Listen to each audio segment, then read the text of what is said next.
دکتر حمید سجاد هستم، متخصص بیماری‌های داخلی. توی این ویدیو میخوام درباره التهاب معده صحبت کنم. اگه علاقه‌مند هستین ادامه ویدیو رو ببینید.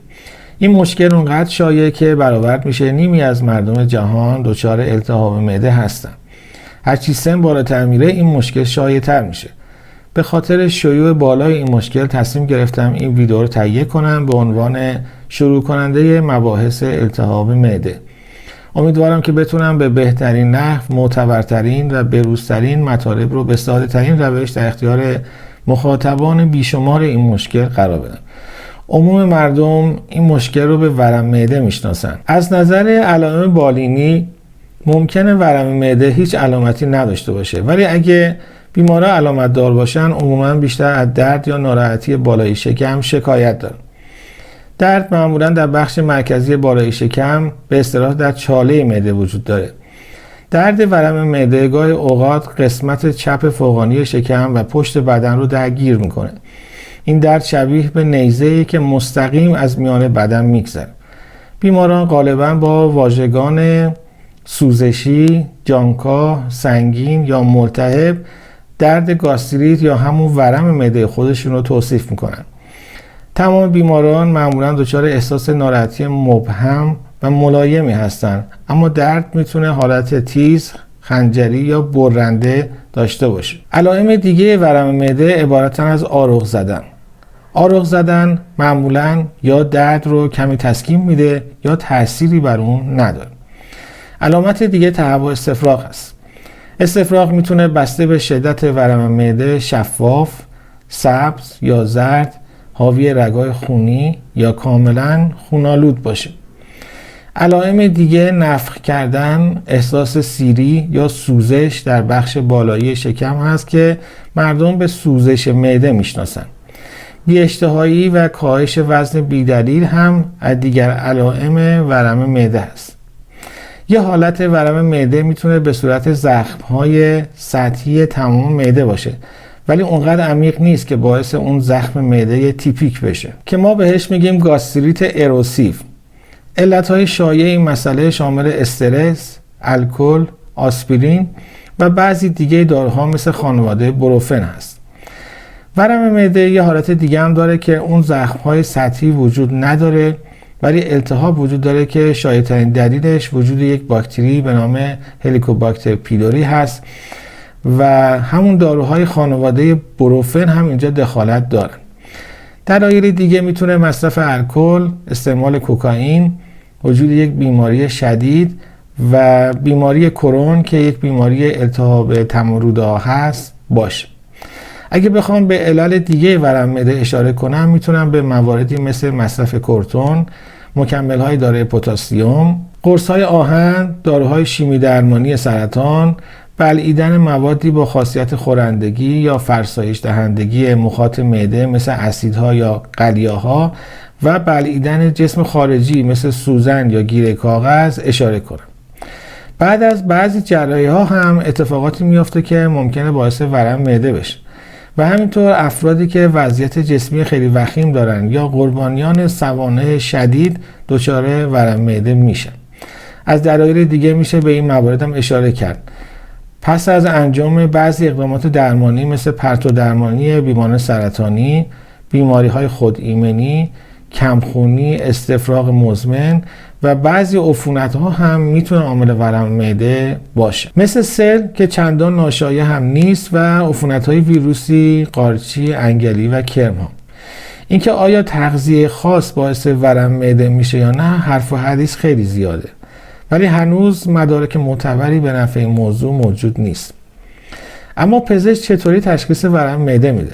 پزشک با توجه به علائم بیمار و سابقه تشخیص‌های قبلی ورم معده و درمان‌های مرتبط با اونها احتمال میده که بیمار مبتلا به ورم معده شده باشه. تشخیص قطعی پس از تعیین دلیل اصلی التهاب مخاط معده و یا نمونه برداری بافت معده انجام میشه. برای مثال هلیکوباکتر پیلوری دلیل اصلی ورم معده ناشی از عفونت به شمار میره که میشه با استفاده از آزمایش‌های نمونه برداری، ایمنی شناختی، تست مدفوع، تست خون و تست تنفسی به وجود این باکتری پی برد.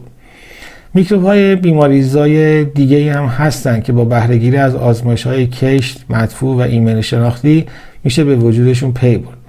نمونه برداری به علاوه اندوسکوپی که انجام میشه غالبا برای تشخیص علل ورم معده و تهیه تصویری از فرسایش مخاط معده و دیگر تغییرهای معده به کار برده میشه.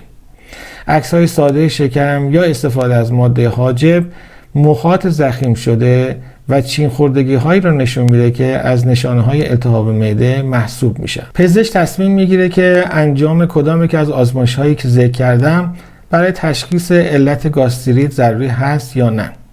درمان ورم معده به علت خاص اون بستگی داره. ورم معده ناگهانی و حاد ناشی از مصرف داروهای ضد التهاب غیر استروئیدی مثل خانواده بروفن یا الکل با توقف مصرف این مواد بهبود پیدا میکنه. ورم معده مزمن ناشی از عفونت هلیکوباکتر پیلوری هم با آنتیبیوتیک ها قابل درمان هست. بیماران در اکثر موارد داروهای تاثیرگذار بر اسید معده رو برای کاهش نشانه ها و علائم و تسریع روند التیام معده مصرف میکنن. نکته اصلی پیشگیری از این مشکل در اجتناب از عوامل تحریک کننده یا ملتهب کننده مخاط معده نهفته است. یه مسئله مهم نوع تغذیه است. یکی از اقدامات کاهش حجم و افزایش تعداد وعده‌های غذایی هست. در صورت سوء هاضمه‌های مکرر سعی کنید وعده‌های غذایی سبکتر و بیشتر رو جایگزین وعده غذایی سنگین کنید. کار دیگه اجتناب از مصرف غذاهای تحریک کننده معده است.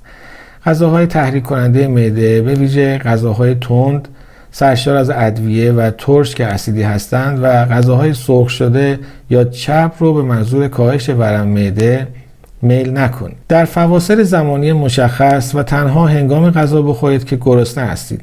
هر 3 ساعت یک بار یه وعده غذایی سبک میل کنید. نکته بعدی این که آب فراوان بنوشید. به بیماران مبتلا به ورم معده توصیه میشه تا مواد مغذی و غذاهای بدون ادویه و با هضم آسان میل کنند. نکته بعدی اینه که شام رو سبک میل کنید. رژیم غذایی کمچرب، متعادل و سرشار از میوه، سبزی و غلات شامل موز، سیب و برنج سفید داشته باشیم. سعی کنید کمتر از کلوچه‌های کره‌ای، کیک، دونات و انواع شیرینی‌ها استفاده کنید برای اینکه کمتر اسیدهای چرب ترانس وارد بدنتون بشه. از آشامیدن آب بیش از اندازه هنگام غذا خوردن یا بلافاصله پس از اتمام غذا بپرهیزید. دست کم نیم ساعت تا 1 ساعت پس از صرف غذا آب بنوشید. مصرف میوه‌هایی مثل موز، سیب، گیلاس، زغال‌اخته، سبزیجاتی مثل سبزی‌هایی با برگ سبز تیره، سالادهای سبزی، فلفل شیرین، کدو مسما، گوشت‌هایی مثل گوشت بدون چربی، غلاتی مثل نان‌های سبوسدار، سبوس گندم، روغن‌ها و چربی‌هایی مثل روغن زیتون و روغن سبزیجات برای بیماران مبتلا به ورم معده مفید هست. کار دیگه کنترل کردن مصرف مسکن هاست. اگه به طور مداوم و منظم مسکن مصرف میکنید از پزشک در مورد مناسب بودن این داروها سوال کنید. استامینوفن مسکنیه که کمتر موجب تشدید مشکل معده میشه. در صورت ضرورت مصرف آسپرین از آسپرین روکشدار استفاده کنید. داروهای ضد التهاب غیر استروئیدی مثل ایبوپروفن یا ناپروکسن رو فقط با تجویز پزشک متخصص و تحت شرایط خاص باید مصرف کنید. چنانچه پزشک دارویی تجویز کرده که احتمال میدید باعث بروز علائم ورم معده شده، پیش از توقف مصرف دارو با پزشک مشورت کنید. همونطور که گفته شد داروها تاثیر قابل توجهی بر تشدید یا بهبود گاستریت یا ورم معده دارند. کار دیگه مدیریت استرس و فشار روانی علائم ورم معده رو تشدید میکنه. اینکه بشه جلوی وقوع استرس رو گرفت همه میدونیم که خیلی موقعا نمیشه، اما میشه با روش‌های مدیریت اون رو یاد گرفت. اگر در حفظ آرامش خودتون با مشکل مواجه هستین، انجام فعالیت‌های آرامش بخشی مثل مدیتیشن و یوگا رو مد نظر قرار بدید. از کارهای دیگه پیشگیری از استعمال دخانیات، محدود کردن کافئین و دیگر مواد مشابه کافئین و محدود کردن مصرف الکل هست. اما از چه داروهایی برای درمان ورم معده استفاده میشه؟ یکی از اینها آنتی بیوتیکا هستند که برای از بین بردن عفونت هلیکوباکتر پیلوری معده تجویز میشه. پزشک برای از بین بردن عفونت هلیکوباکتر پیلوری موجود در دستگاه گوارش ترکیبی از آنتی بیوتیکا مثل کرایترومایسین، آموکسیسیلین یا مترونیدازول رو تجویز میکنه. برای کسب بهترین نتیجه باید دوره درمان 10 تا 14 روزه رو کامل کنه. داروهای متوقف کننده تولید اسید از داروهای دیگه درمان ورم معده هستند. این داروها با توقف عملکرد بخش‌هایی از سلول‌های تولید کننده اسید میزان اسید رو کاهش میدن و به رفع التهاب کمک میکنن. این داروها که بعضی نسخه‌ای هستند و بعضی غیر نسخه‌ای شامل اومپرازول، لانزوپرازول، رابپرازول، پنتوپرازول و موارد دیگه هست. مصرف طولانی مدت این داروها به ویژه در مقادیر بالا احتمال شکستگی مفصل ران، مچ دست و ستون فقرات رو افزایش میدن. بنابراین بهتره با پزشک در مورد اینکه لازمه کلسیم کمکی مصرف بکنید یا نه تا مانع شکستگی استخوان بشه صحبت کنید. داروهای دیگه‌ای برای کاهش اسید معده هستند که به مهار کننده‌های هیستامین معروفند. این داروها با کاهش میزان اسید آزاد شده داخل دستگاه گوارش درد ورم معده را کم میکنن و به التیام معده کمک میکنن. فاموتیدین از جمله این داروها هست. داروهای دیگه آنتی اسیدها یا خنثی کننده های اسید معده هست. یه حسن این داروها اینه که با خنثی کردن اسید موجود در معده درد رو به سرعت تسکین میده. یبوست یا اسهال بسته به مواد اصلی تشکیل دهنده این داروها از اثرهای جانبی این داروها به شمار میاد. عوارض ورم معده معمولا به مرور زمان ظاهر میشه، به ویژه اگر ورم معده مزمن شده باشه و علت اصلی اون درمان نشده باشه.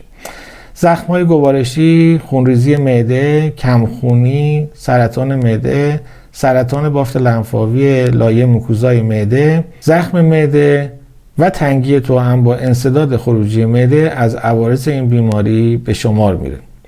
ورم معده بیماری شایعی هست. در صورت مشاهده علائم ورم معده بهتره برای تشخیص و درمان به موقع اون به پزشک مراجعه کنید.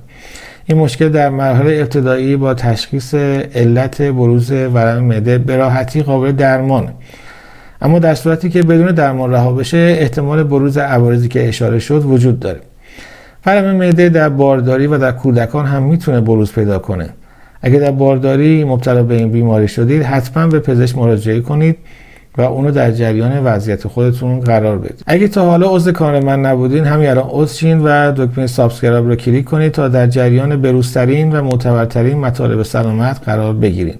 لایک و کامنت هم فراموش نشه. اگه هر سوال پزشکی دارین خوشحال میشم در قسمت کامنت جوابتون رو بدم.